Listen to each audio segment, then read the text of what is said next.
Mga gonggong ba itong ating mga politicians, mga kababayan? Anong kasalanan natin kung bakit binigyan tayo ng ganitong mga politiko? Bumoto pala tayo ng isang Marcos, ano? Kaya nagkanda leche-leche ang sitwasyon sa politika dito sa ating bansa, mga kababayan. Dahil, naghalal tayo ng ganyang klaseng presidente. Ngayon, mga kababayan, nalilito na ang ating mga politicians. Di ba atat na atat sila na mapa-impeach si VP Sara Duterte? Ngayon, mga kababayan, nagkakagulo. Lalong-lalo na dyan sa Senado, mga kababayan. Dahil baka wala daw kahihinatnan itong impeachment laban kay VP Sara. Dahil iba-iba sila ng kanilang interpretasyon, mga kababayan. Bakit hindi nyo yan pinag-isipan dati? Takot kasi sila, mga kababayan na kapag matapos ang eleksyon at hindi pa nai-impeach si VP Sara Duterte doon sa lower house, mga kababayan, baka walang pipirma. Dahil ang susunod na eleksyon, mga kababayan, 2028 pa Kaya pinilit nila, mga kababayan, na i-impeach si Sara bago mag-eleksyon. Ngayon, magpapalit ng mga senador, mga kababayan, at mukhang magkakaroon ng komplikasyon. Panoorin niyo po, ha? Kahit ano pang gawin ng kasalukuyang Kongreso kaugnay sa impeachment trial laban kay Vice President Sara Duterte, Meltiangco.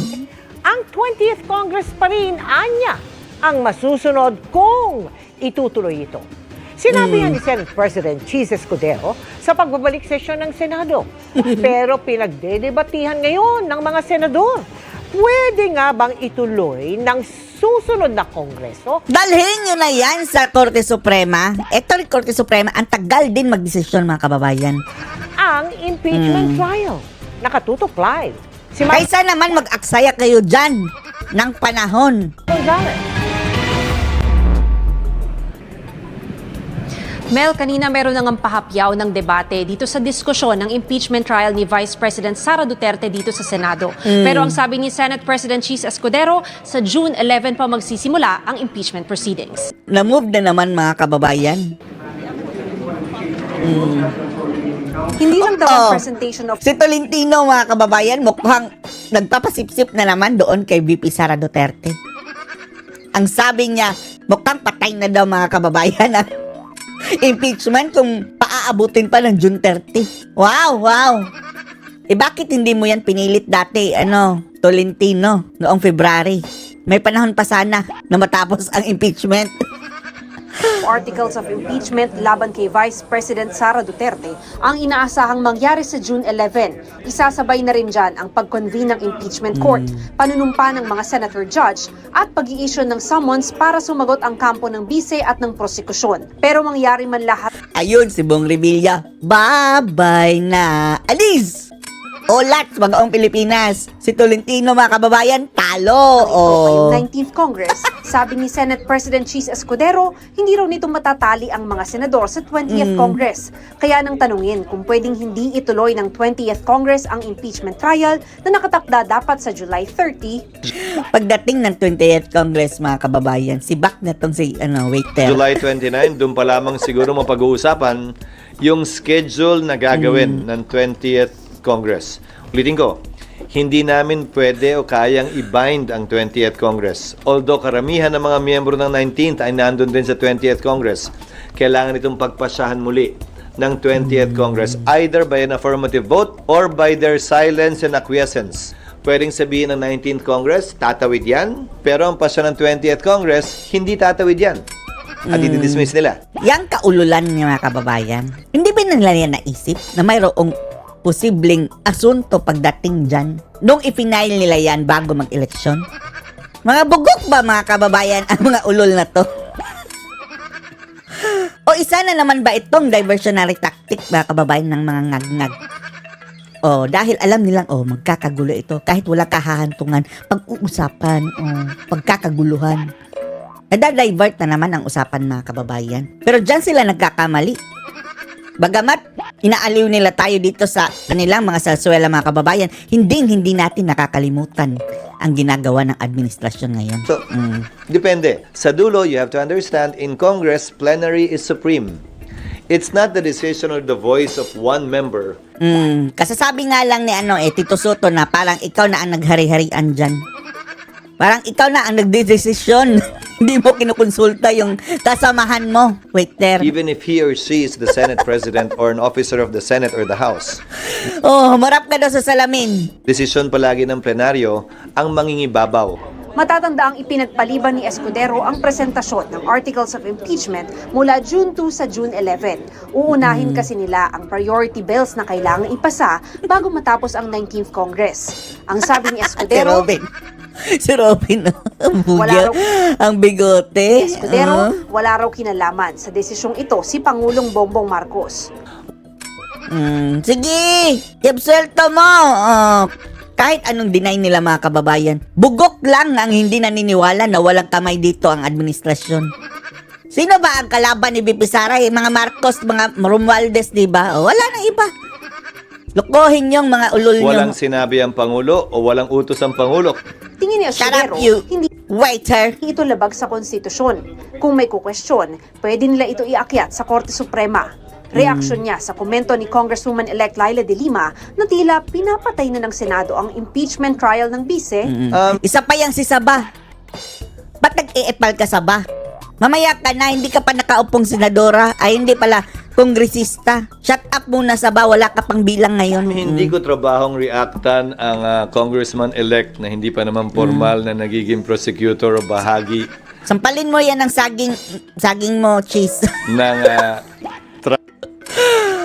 Ano daw saging mga kababayan na nakakain pati balat? Turon! Oh, sampalin mo yung turon mo, si Saba, para matahimik yan. trial. Lalo na at partikular na ito'y pagpapasya ng Senado na hindi kabilang pa at wala pang papel ang Kamara. Lalong-lalo na si Saba. Sabi naman ni Senador Risa Ontiveros, bagamat Oh, suportado niya itong ungas na to, oh. Gustong ipa-disqualify din si Sara mga kababayan via impeachment. Sigurado ng boto nito impeach siya si Sara dito mga kababayan Dahil tatakbo siya. Ako ang pambato ng Liberal Party sa 2028. Sige, takbo kayo. Tingnan natin. Pandose ito dati, Bisyosa. bagamat suportado niya ang pagpasa Bayan. sa mahahalagang batas gaya ng anti-pogo bill, hindi nila pwede ipagpaliban pa ang obligasyon nila sa konstitusyon. Nakakabahala na. Daan nakakabahala. Ang laki ng bunganga nito mga kababayan, Lahat ng lumalabas sa kanya, nakakabahala. Parang si Lutang din, Nakakaribarim. I-forward natin, ha? Walang silbi pinagsasabi niyang babaeng yan, mga kababayan, Ang laki ng bunganga, Balik na lang tayo Samantala, dito, sabi ni Escudero, kilay, mga kababayan. umandar na ang 1-year ban sa paghahain ng impeachment complaint ng So, 1-year ban sa 2026 na naman mga kababayan, January nila sasampahan. At yan din mga kababayan ang year na mag-aanunsyo si VP Sara kung tatakbo ba siya o hindi sa 2028 na halalan. ipadala ng Kamara ang Articles of Impeachment sa Senado noong February 5. Sa pag-resume ng sesyon ng Senado, pinagdebatihan din kung pwede bang Ang mga talunan, yung dalawa, mga bagoong, eto mga kababayan, congressman ang tinakbuhan talo. ituloy ng susunod na Kongreso Kakahiya ka ang kukubid. impeachment trial dahil Ang pinuno mga kababayan na pipi ba yan? Nanalo. matatapos na ang 19th Nanalo, no? Sa pagka-senador for the nth time. 30. It is true that the 19th Congress Shut up! Forward. Huwag tayong makinig dyan mga kababayan. Baka mahawa tayo sa virus. Gingit naman ni Senate Majority Leader Francis Tolentino, may mga desisyon na ang Korte Suprema na lahat ng kapangyarihan ng Senado sa lehislatura at pag-iimbestiga ay natatapos pag nagtapos din ng Kongreso. Meaning mga kababayan, wala na impeachment ni Sara. Pasip-sip ka na kay Sara, Tolentino o Ngasca. Hindi ka na makakabalik, patay na ang iyong political career. Hindi ka na rin tatanggapin sa Duterte slate. Kahit pa anong sip-sip mo dyan. Prinsipyo rin daw sa ibang bansa na hindi pwede ma-carry over sa susunod na Kongreso ang anumang unfinished business. Dagdag ni Tolentino, 12 senador Ikaw, finish na. lang ang Business mo. maiiwan at wala ng quorum ang Senado. The trial required by Article 11, Section 3-4 of the Constitution to Sige. proceed forthwith will begin only on June 11. Dangerously Ang isa pang pipi din mga kababayan, si Rafi Tulfo. Ayun na. close to the end of the 19th Congress. Nagsasalita pa ba yun si Rafi? Baka naputulan na yan ng dila, no? Delay compromises due process and undermines our role as an impeachment court. If we cannot conclude the trial before June 30, 2025, May panahon pa kayo! Bilisan niyo! we must recognize this impeachment case is Excited pa naman si Erwin Tulfo, mga kababayan, maging judge daw. Assuming. functionally dismissed by constitutional operation, and no action can be taken by the 20th Congress on the matter for lack of constitutional authority. Sabi naman ni Senate Minority Leader Coco Ang talunan, mga kababayan, pati kongresista na tinakbuhan niya, mga kababayan, na posisyon, talo. Kagaya ng kanyang amigo na si Pacquiao, talo din. Taong bahay muna kayo, kukubid. Pimentel, walang nakasaad sa konstitusyon na pwedeng ituloy o hindi pwedeng ituloy ng susunod na kongreso ang isang impeachment complaint. Pero ayon aniya sa Senate rules, pwedeng ituloy ng Senado ang impeachment trial. Jurisdiction once acquired is Sige! Magdebate na kayo, Nagkakagulo na sila, mga kababayan, kung itutuloy ba o hindi. Bakit hindi nyo lang kasi dalhin sa Korte Suprema, mga aaksaya lang kayo ng panahon dyan para hindi masayang. Ay but nako. continues Ayaw din nating makinig dyan, mga kababayan, ha? Dahil ungas yan eh. Yung traidor na ito, na taga-PDP laban, kagaya din kay Tolentino, no? Inidoro din, mga kababayan, ang kinahinatnan. Sina Pacquiao o Inidoro. Mga dating PDP laban na nag-traidor, mga kababayan. Mel, sabi naman ni Senate President Escudero, hanggat walang nagmomosyon formally sa plenaryo, ay matutuloy pa rin yung kanyang sinabing kalendaryo na sa June 11 ang simula ng impeachment proceedings. Mel? Sige, antayin namin. Antayin namin. So, ano masasabi nyo dito, mga kababayan? Post your comments below.